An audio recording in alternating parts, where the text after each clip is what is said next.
I adjusted his mic a little bit so it was more straight. Yep, and we're good to go.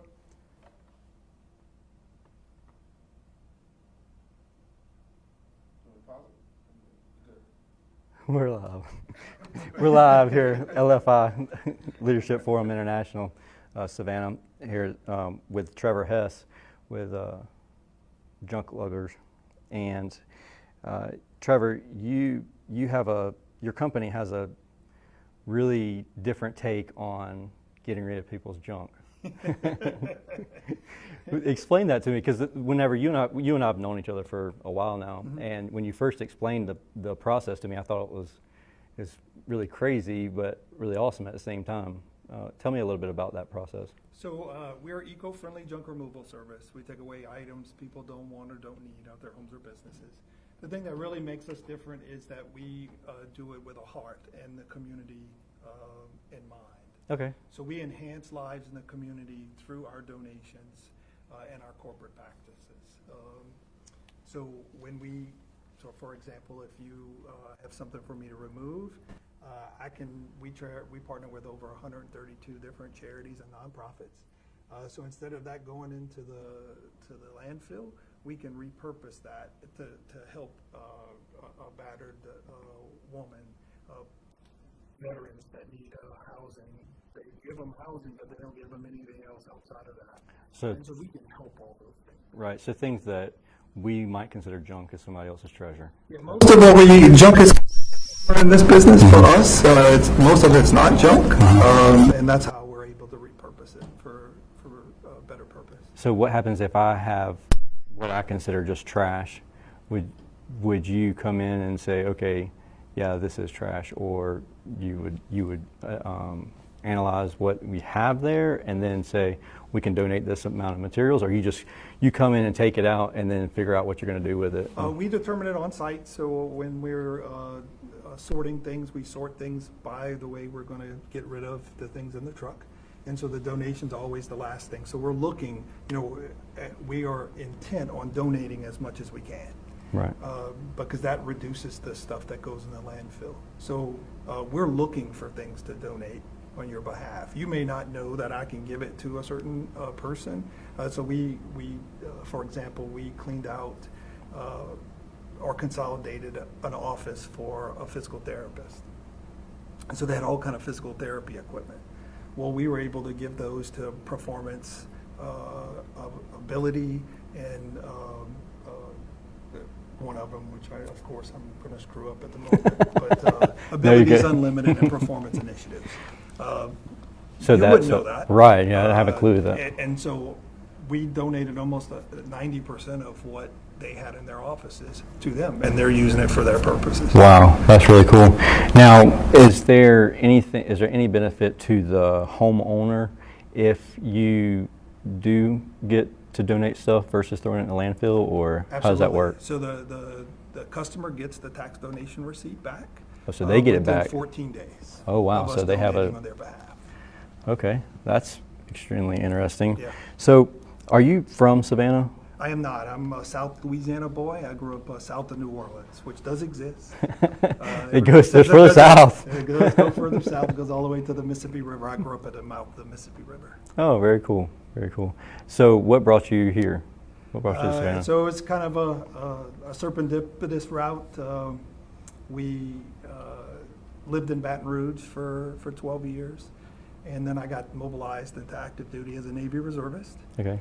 And so I was in Tampa and other places. I went to Afghanistan once and Iraq twice. And so I stayed there for an extended period. Misty and the kids joined me there. And, they went over to Iraq? No, into Tampa. Oh, and, okay. Misty got okay, her, finished up her degree in interior design in Tampa. And so when we left, intent was to get her a master's degree, and she did the degree thing later in life after she had kids. And right. So I was like, this is your opportunity. You can go wherever you want to get your master's degree. And she chose Savannah, and so we've been here for 12 years. Oh, wow. You just come to Savannah and you're like, yep, we're good. We're here to stay. Yeah. Well, it was a choice between Savannah and Charleston, and I chose Charleston and she chose Savannah. No, So- we won't hold that against you. So she won. So she got her master's in historic preservation at SCAD. Oh, that's awesome. Yeah. So is she doing something with that now here? She's a principal designer with Gulfstream. So she designs the interior of the private jets. Oh, Got one of the coolest jobs I can that's think really of. cool. Yeah, it flies all over the place and gets to pick out the interior for the clients. Wow, not jealous at all. No, yeah, she just came back from Monaco she left on Thursday. She came back last night. Tough life. Yeah. So And I'm hauling junk. and you're hauling junk. You come running in here, and Which is a problem in my house, just because she's a historic preservationist, so she doesn't think so anything she's- ought to go in the landfill. And so a lot of times it's like, I want this, can I have that? And we live in a much smaller house than we did in Richmond Hill, so it's like, we can't put everything that we used to put in the other house in here. yeah, you just moved But she from wants to Richmond figure Hill it to out. here. Yeah. So yeah, perfect. So how long have you had Junkluggers? We opened in October Okay. of last year. What made you decide to go Junkluggers? Unemployment. Well, that's one way to do it. I worked for the defense industry for 10 years and got laid off in Christmas Eve of 2016 and had searched and searched and searched. I had led organizations as large as 7,800 people, and so nobody really wants to hire a 40-plus-year-old making six figures. That just doesn't, especially from a corporate position, Yeah. because they grow those internally. Mhm. And so it was tough. And so I think after I had applied to about 250 places, I decided, okay, maybe there's some other way to do this. And Misty had always encouraged me to open my own business. She said, I don't know why you do this for other people. You ought to just do it yourself. Yeah. And so we evaluated 10 different businesses, and we felt Junkluggers, we really wanted to make a difference in what we did by what we were doing in the community, and we felt Junkluggers were the perfect opportunity for not only us, but also to give back to the community. And you felt like that going with Junkluggers versus doing it on your own was a better route than? I was a little concerned. I had done all the leadership things. I knew how to do HR. I knew how to do almost everything you need to run a business, but I never actually ran a business myself. Having that guidance helps so out. that support that the franchise gave, it kind of gave me that those training wheels, which I tried to quickly get rid of after I figured it all out. So I could have done this, but it's been great. We get good support from the franchise. Yeah, it seems like I see you on Instagram and Facebook all the time. And tell me about something that leads into the Instagram post. So here lately, I've seen a couple of them where I think there was a little old lady that was living in a house, and it was kind of overtaken by just years of accumulation of stuff. And I won't call it junk because I think that you were able to donate a lot of it. Explain to me that process. And I mean, it seemed like it was very rewarding to everybody that was involved. It was. It was an extreme hoarder job. Okay, well, I wasn't going to say. It was very extreme. It looked pretty rough to start with. So we didn't take anything out of the home. Everything we took out was in the yard. Her home was about as packed as the yard was, so she had essentially started living outside. Wow. And so her clothes were outside and all those things. Well, she lived in a neighborhood, and the neighbors had been, so like 40 years of accumulation where she started now going out into the street and going into other people's yards, and then the neighbors were like, okay, that's enough, and they had complained to the county over a long period of time. Well, the county finally decided to do something about it, and they contacted us to do it. So the county reached out to you and did that. Oh, well, that's really cool. And so it took us 3 weeks, 475 man hours. 3 weeks? 47 trucks full. 47 truckloads 47 trucks, which of are junk. 15 cubic yards a truck. Wow. I mean, and we're not talking about like a 10-acre lot. Like No. I've seen the pictures. It's not a very big. It was maybe 2 acres at the most. Was it that big? Yeah. The backyard was really big. Gotcha. So when we actually did the estimate for the backyard, we could only see maybe 10 feet in front of us, and Mm-hmm. so we thought that was about the extent of it. And then when we pulled up, it was like, whoa, this is much bigger than we thought. Yeah. But the entire family worked in it. Misty took off a week of work and worked. My daughter's in college here at Georgia Southern and Armstrong campus, and so she worked. My two boys worked, and then we got about 5 or 6 teenagers from Richmond Hill, and they all worked, and I worked, and so I seen it was pictures a lot of long and hours. videos of it. Yeah. It looked really intense. And it was about in that time in June where it started raining, Right. and so everything was wet, and we were dirty, and Were y'all able to? Do you have the numbers of how much actually went to the landfill versus how much was saved? Do you know that? I don't know it off the top of my head. I have it. I know we donated to 15 different charities. Wow. We recycled 10 trucks of metal. Wow. And so we, not 47 trucks went into the landfill. That's I'd really probably cool. say about half of that maybe went into the landfill, but a good majority of it we were able to donate. How did that affect her as an? It was really hard for her. Yeah.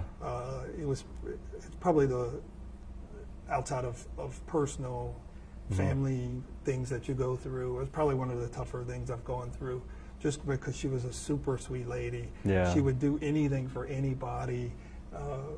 She was always trying to give us water and stuff like that, even though we're taking her stuff away. But we were literally taking her world from her. And so as we were taking it, she was, we would put it on the truck, she would haul it off down the street someplace. And so then the county would call and say, can you go down the street and pick up this stuff from such and such? And so we'd have to go do that. And so it was a constant game of cat and mouse, trying to, the family's trying to figure out what to do with her next. Her family. Yeah. Yeah. So it was really difficult, and we just tried to be as caring as we could while still doing what the county asked us to do. And a lot of times we just sit there and listen to her, and she would always go, "They're taking my stuff away." I'm like, "I am they." Yeah. But she would never associate me with that. Well, that's really because we cool. would try to take care of the best we could. Yeah, you had that relationship and that rapport you were building with her. Yeah. Yeah. So you mentioned that you had all hands on deck.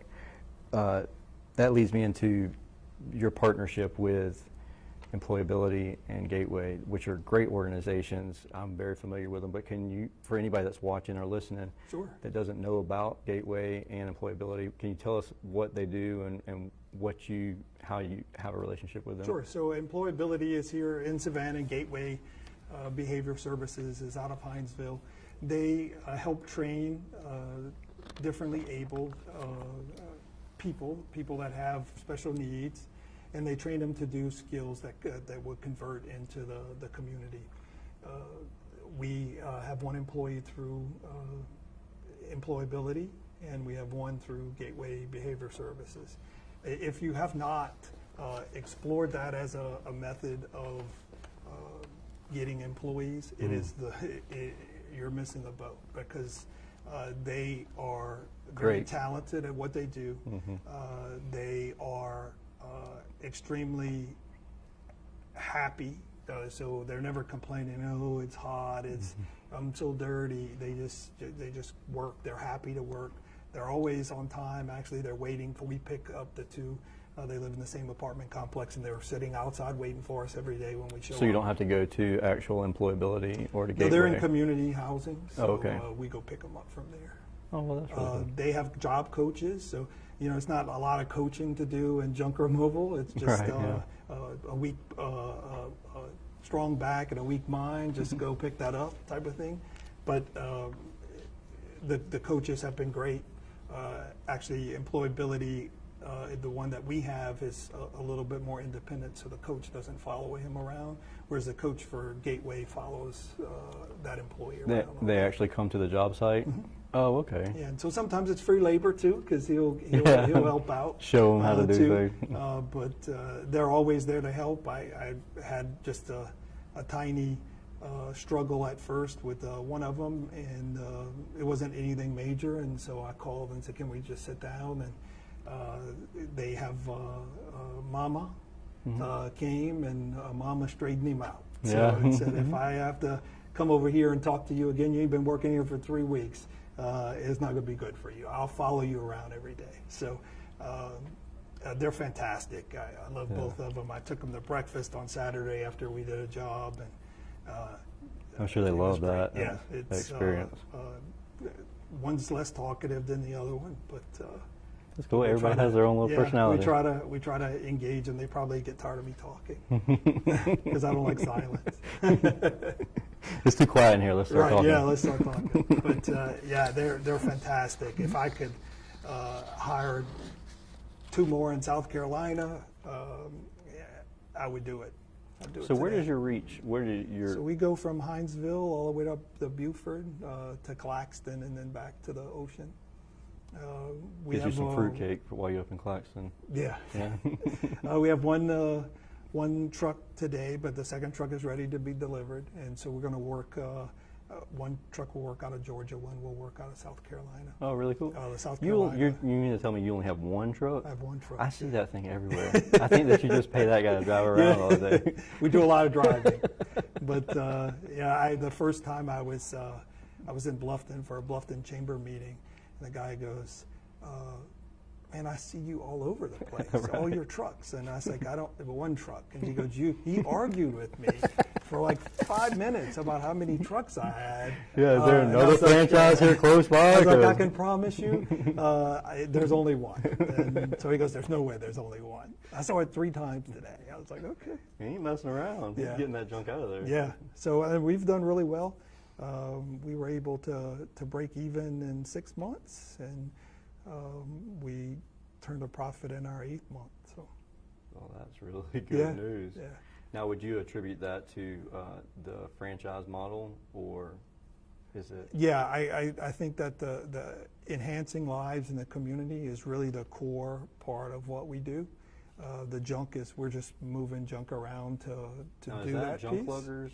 It is. Thing? Okay, so that's not that's the just kind you, of the yeah. branding statement. Okay. We've just honed that even more Yeah, you can tell. here, Yeah. and really, so it's kind of like Southwest Airlines. You know, they make they have one decision point in everything they do, which is turnaround time for airplanes. Mm-hmm. If it doesn't affect turnaround times, they don't do it. Right. And so we have kind of done the same thing here, and says if it doesn't enhance lives in the communities we serve, we're not going to do it.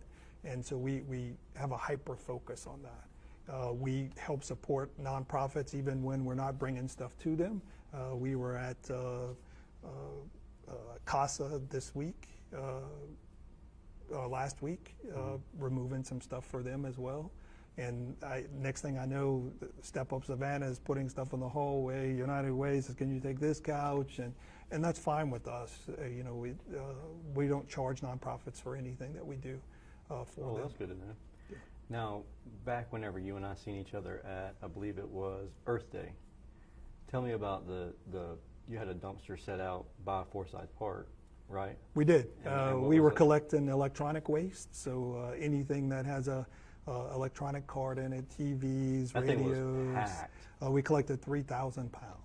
Wow. And the only reason we knew it was 3,000 pounds because the winch on the truck can't lift more than 3,000 pounds, and I thought I was going to have to push that thing up on the truck at some point because that winch was not That would've loving been a life. sight. Yeah, but we had a great turnout for that, and so that's 3,000 pounds of electronic waste that contains mercury and stuff that doesn't go in the landfill. And so we hope to do more of those as you know the festival season and event season is approaching. Yeah. That we can do more of that. Perfect. So I have a couple more questions for Sure. you, but before we get into that, I'd like to take a really quick break for our sponsors and say thank you to our corporate partners.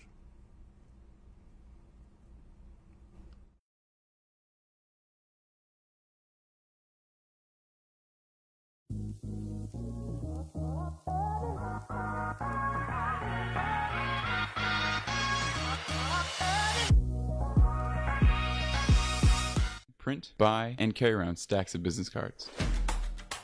For My Card is the easiest to use digital business card, so you'll never leave home without a card again.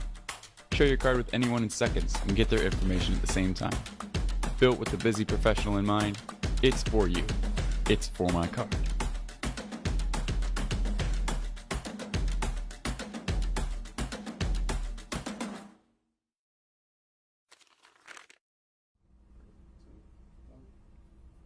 welcome back. So also I'd like to thank Podcast on the Go and Icebound. Icebound's my company. Podcast on the Go. That's How can you thank yourself? Thank you for everybody that's allowing me to be here talking to you. That's perfect. While I'm not doing the day-to-day operations. Thank you, everybody that's out there in those hot attics working on that air conditioning. You don't know anything about being hot. No. It's, as I had to change clothes just to do this interview. So look like I've been waddling around in the mud all morning. I did some work yesterday at a Ronald McDonald House, and I honestly just got up in the attic to observe a fan because the exhaust fan wasn't working properly. Wasn't up there for 5 minutes, and I had to take my cover shirt off, and I had to go to the CVS and buy new undershirts because it looked like I jumped in a swimming pool. Yeah. It was horrible. Mine was soaking wet, so I usually carry an extra shirt. That way when we go to the next customer, I put that one on, and then when I start the job, I put the old one back Pop on it back again. out. Yeah, our techs do that too. They'll put their polo shirt in the van, throw it on real fast, and then take it right back off whenever they. Yeah, we're trying to understand, so the franchise is mostly northeastern model, and so things have been kind of slower here, and so we've been trying to analyze those numbers. I was like, when it's 115 degrees, the homeowner's not going to pop their head into the attic to see what they want to take out, a heat index, because they'll still be up there when we come and get them, because they'll probably have passed out and died at some point. So I think the weather does affect us, but then when they were having snow, we were rocking along. Really? But the temperature does affect it. Maybe whenever they're going to get their Christmas decorations down, they're like, I'm tired of all this stuff in my life. Yeah. So hopefully when it gets a little cooler in November, it'll pick back up. But. Perfect. So. The whole purpose of this podcast and this recording is to say thank you for all that you do, and your wife and your family, and for everybody in Savannah we just truly from the bottom of our heart say thank you. You didn't have to go to take that dumpster to Earth Day, and that's something that you did. You didn't get paid to do that. So, you're doing your part. And we just really want to say thank you about for everything that you do. Thank you. And so, is there anybody that you would say is a huge motivation in your life, or did you see was there any point in your life when you would say, I really like what they're doing, let me follow their path, or you met them as a mentor or something like that? This is an easy one. I tell everybody the same thing. It's my dad. My dad's 86 now. He's still with us. He worked for the same company for 50 years in the same place. He was probably the most knowledgeable person that I've ever met, even though he only has an 8th grade education. He got his GED when I was a kid. So he'd come in, he'd work from 6 to 6 in the oil field, and then he would come home and go do his GED classes. And so... Does he still live in New Orleans? No, he lives outside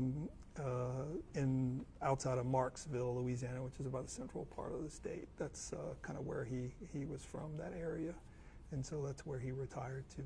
A lot of his cousins and stuff still live there. So you feel like that work ethic that you've seen growing up your whole life, you kind of... Yeah, he never complained about working. He worked hard. People respected him for the hard work that he did. He was kind of, I tell people, he was kind of like the godfather of the oil field industry. People would, you wake up in the morning and there's a sack of oysters on the patio because he let them do something. Right. Whether it was right or wrong, I have no idea, but he would let them do something, and then they would pay him back that way. And so people still have tremendous respect for him. And now, did he work offshores on an oil rig? He worked inshore. Okay, and he started out, he went to work when he was 16, and he was working on a crew boat, which is the boats that bring people back and forth to the oil platforms. And he was sitting there tinkering with an engine and pulled the engine apart. and put it back together. And the guy goes, how do you know how to do that? And he goes, I don't know. I just took it apart and put it back together. And, you know, so everything he did was pretty much self-taught. And he's funny. He makes me laugh. I talk to him every couple of days. I should talk to him more than we used to talk every day, but I get busy and I forget, so I need to start doing a better job of that. But he's always making me laugh. His only main concern in life is the weather and how high the grass is growing. You know? So that's his two major things. Tough life. Usually he tells me what the weather here is based on what it is in Atlanta, and I keep trying to tell him it's snowing in Atlanta, Daddy, but we live like 4 hours away. It's not snowing here. He'll go, I see there was a tornado in, you know, wherever. I was like, that's like 4 hours away. It's not even close. So he's always telling me what the weather is. Just trying to look out for you. To make sure. But he actually got my first job for me. I was, which is kind of ironic, I guess, that my mom was an EMT for the parish, which is, you know, same thing as a county, but Louisiana has parishes, and they had a student program during the summer, and so you can only go left or right, and there was a 2-lane highway, so you could go left out of our house and you would go into the Mississippi River, into the Gulf of Mexico, or you go right and you go back towards New Orleans, which was about 80 miles away. And so at the edge of our town was the dump. And so he said, I got your job. You're going to go to work when I go to work. I was like, well, that's like at 6 o'clock in the morning. You got to be kidding me. Come on, Dad, it's summer break. And so we got in the truck and we turned right. I was like, where are we going? Wrong way. And we pulled into the dump, and I looked in the back of the truck, and there was no garbage in it. And so my job during the summer was at the garbage dump. And then how the world turns. Yeah, You know, here so you are. now I'm doing it again. Full circle. Yeah. But I hate the garbage dump, so I try not to go there. So that's why we try to keep stuff out the landfill. So you get personal. Yeah, exactly. I went yesterday, and I was like, this is ridiculous. I hate this. I hate coming here. It is sad, though, when you do go to the dump and you see things there, and you're like, you know, it sucks that they it's so much of what we get rid of. It can be, you know, upcycled or repurposed, and really can help people. You know, whether it's a washer and dryer for a family, a single mom with 2 or 3 kids, and they don't have the ability. She's got to go to the washateria. Well, you know what? We can provide that, and those things don't have to go in the landfill. They have, serve a lot of times purpose. it's a minor repair too. Sure. You know, a washer motor goes out, and it's a minor repair to replace that. But we're mechanically mindset, so we kind of think about repairing that versus just trashing it. Or it's just time for a new one. I like the whiz bang front end, whatever. And the top load I don't want anymore. There you go. I didn't like that color. We had red ones, now we need gray ones. Yeah, exactly. So let's get the gray ones. Kind of go through that too. I've been there. I can speak that personally. So, what does leadership mean to you? When someone says you're a great leader or we need a great leader, what's the first thing that comes to mind when you think of a leader, a good leader? So a good leader is someone that can move a person or group of people or an organization towards a goal in a collaborative effort. It's pretty simple. It's a definition I've used for 26 years in the military now, and there's several types of leaders. Some are not good leaders, which that means they're not leaders. Right, exactly. So I don't know that there's such thing as bad leaders. Because bad leaders are not leaders. Right, exactly. They just are bad management people or whatever the case may be, but they're not leaders. Yeah. I tend to think of bad leaders as a boss. So whenever somebody refers to me as the boss man, I kind of take it offensively. Yeah. I'm not your boss. We work together. But to my, leaders are the ones you're There are people that can drive the needle towards that goal. Whereas if you're bad at doing that, then you're just a manager, you know, and then you're a bad manager, but you're not, you know, a leader. Yeah, you're a manager, not a leader. Right. Yep. We hear that a lot. So let's see here. If there was anything, a major issue in the world that you could solve personally, what issue would it be that you would tackle? I think it's tolerance at this point. People communicating with each other, or sitting down and having a conversation. You and I could disagree, but that doesn't mean that we have to hate each other. Yeah. And that's what we've become. You know, everything is black or white, up or down, left or right, Republican, Democrat, you know, whatever the case may be. And because we have polarized ourselves so much, we can't get anything done. And there's zero tolerance in the world. You know, if you screw up just a little bit, you know, somebody's going to try to pin you down and make everybody know that you're a terrible person. We all make mistakes, so it doesn't make us terrible people. So I think that we need to all sit down and really listen to each other.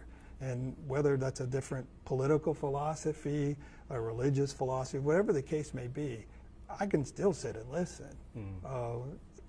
And maybe at some point I could get to see your point of view. That doesn't mean that, you know, I'm going to go become a Wiccan, but I can understand why you may want to be a Wiccan. Versus arguing and then creating hatred towards each other, and then just like, I don't even want to talk to you about it because I don't like you. So I mean, it's just so much of it now. You know, you have politics are so polarized. But even I think I saw something on CNN was called "The Last Pope," and talking about how Pope Francis might be the last pope, and I was like, okay, I'm not even going to watch that. Yeah, it's funny because the last guest, I believe it was last or the one before, we were talking about Miss Emma Smith. That was her exact, I mean, almost exactly the same response as, you know, being able to coexist with other people. Like, it's such a huge issue. And I think that's, you know, one of the major things we see, you know, things like the fire fee and some of these other things where it becomes so, it becomes so polarizing. But instead of, well, even a better example is with the NCAA basketball. You know, they passed a new rule that allowed essentially underclassmen to get agents and to decide if they didn't get drafted, they could go back to school. Well, the NCAA wrote the rule, but they wrote the rule and told USA Basketball and the NBA what they should do and never talked to the NBA or US Basketball. That's a failure. Yeah, like a very simple failure. And so, you know, I think we see those things here in Savannah, and we could fix those. And I think it's incumbent upon people like you and I to sit down and say, okay, let's just sit down and talk. And maybe we don't resolve the issue today. Maybe we don't resolve the issue for a year. But we keep talking. At some point, we're going to come up with a solution. Lay it all out on the table. Right. So you can kind of see each other's point of view. Right. A little bit. So you have a magic wand, and you're going to make a repair in Savannah. What issue or what problem would you solve in Savannah locally instead of being worldwide? So, I mean, of course, based on what we do, recycling is not a mecca here in Savannah. So recycling is pretty poor in the overall scheme of things. And so we want to take that leadership role and drive Savannah into being a place where people show as an example of recycling. So what do we do today what's the one thing that I could do today to start that and help you do that process? So, you know, one of the things that we are exploring is mattress recycling. Mattresses are 23 cubic feet that go into the landfill. They have to go in the landfill. Organizations don't take them for various sanitary reasons. And it's something so simple. 95% of every mattress can be recycled into 5 or 6 different parts. And not only are you recycling those parts, but it's not going in the landfill. And we don't have those opportunities today. So there's nothing available right now in Savannah? Absolutely not. There's not in the all state of Georgia. Really? What Yeah, about you have South to go Carolina? to outside of Florence, South Carolina, So a long way or away. Jacksonville So to do that. what do we do to get that here? I'm working on a plan to You're going to take do care that. of I don't know if I'm going to take care of it, but I'm going to work on a plan to implement it. And I it? So how long is it going to be before it's done? I hope to have something done in the next year. Yeah. I've It's been never been here working on before, it. so Yeah. a year is not that long. I've been working on it for a while, and the good thing is there's some state programs that are mandated by law, California, Rhode Island, and Connecticut. And there's a council that kind of guides those things. Mm-hmm. And so they give you almost the entire answer, including making it into law. I don't think that we're at that point yet, but I think that we can do a lot of voluntary stuff and work with the realtors and the hospitals and those type of things, and even the other junk removal companies. And I project that we could probably recycle 44,000 mattresses and box springs in the first year. Wow. With a relatively, the startup cost or not tremendous. Of course, there's some machinery and stuff you have to get. Obviously, yeah. But it is something that I think would turn a good profit as well, the way it's set up. But it's already guided. Mm-hmm. It's already been formulated. You don't have to. There's no guesswork involved. Yeah, you don't have to recreate the wheel. Mm-hmm. You just got to, apply it here. And it's as simple as getting a lazy Susan turntable, or somebody with a cutter to unzip the mattress, and you go wood, fabric, foam, springs, and you just separate them. And guess what? All those things are recyclable. So we have the port here, so those things could be end of the line shipping, yeah. whether it's overseas or put on rail to go someplace else. And so I think there's a tremendous opportunity here to do that. Cool. And so we want to drive those type of conversations. I have faith in you. I think that you get it. It's a business imperative Mm-hmm. for me, because we want to keep things out the landfill You got a completely. personal childhood vendetta. I probably so. Yeah, probably so. But it's. I think we can do it. Yeah. But it's not a sexy thing. It's not an IT job that's going to bring in $80,000 a year. It's not. You might not get a ton of likes on Instagram. Yeah, you're not going to. It's not going to employ 1,000 people. So from an economic development standpoint, it's not something that's high on the list of things to do. It's just a save the world high Sure. priority. Exactly. It's critical, and we're going to try to provide what leadership we know how to do to help solve some of those problems. So now you've made a pretty large impact, and anybody I feel like the business community wise, anybody that networks, everybody knows you and we all love you. But how do you want to be remembered whenever everything is said and done? What's the way that you want everybody to say, "Oh yeah, Mr. Hess, I remember him"? That I did the right things. I did those things right, and I did those things right when nobody else was looking. Integrity first. It's pretty simple. Yeah. We use that as our everyday tool that guides us. If it's right, do it. Do it right, and do it right when nobody's paying attention. Do it right the That's first it. time. That's it. And so I'm not looking to. People say that to me all the time. Look at the great things you do, and I literally don't sleep at night because I don't think I'm doing enough. That I need to do tough. more. But I could do this and I could do that, and so I'm always trying to, and us as a family, try to figure out ways to do it better and make a bigger impact. And I'm glad we're making an impact. Yeah. But I think it could be so much more, and that's what we're striving to do. Cool. I think that you'll do a great job, and I look forward to seeing you work more with employability and Gateway. That's really exciting. I love those people. Yeah, I like I said, if I could hire the whole workforce through them, I'd do it in a second. Get you a couple more trucks. And I've told them that too. It's like, if you have enough that can do what I'm asking them to do, I'll hire every single one of them. Because, you know, eventually we'll have warehouse space and those type of things. So and even if you go into the mattress business, you also have those opportunities where you're sorting things and you're moving things around. That's all the skills that they have that they could do. Yeah, absolutely. And to us, it's not just getting labor. To us, it's actually enhancing their life. So that's when I say we do it not only through our donations but through our corporate practices. That's one of our corporate practices, is to identify that and to help and make their life better. Cool. Well, that about wraps everything up, and I just want to say thank you again from everybody at LFI, the podcast, and everybody at Gateway and Employability, the great things that they do. And absolutely. And we thank Icebound too for.